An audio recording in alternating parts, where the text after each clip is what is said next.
মালদ্বীপ আইল্যান্ড।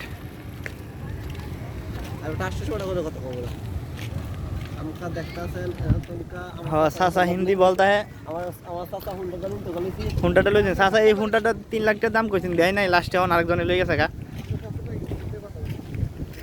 তো এই যে এখান থেকে 1500 কত টাকা আর মালা কত হইব মালে 1000-1200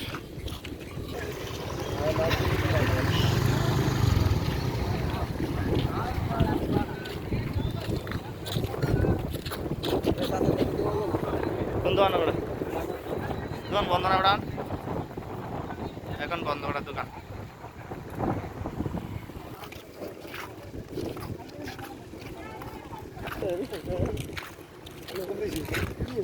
এটা স্পিড বোট মালে যাইতে পারবেন মাত্র 500 টাকা।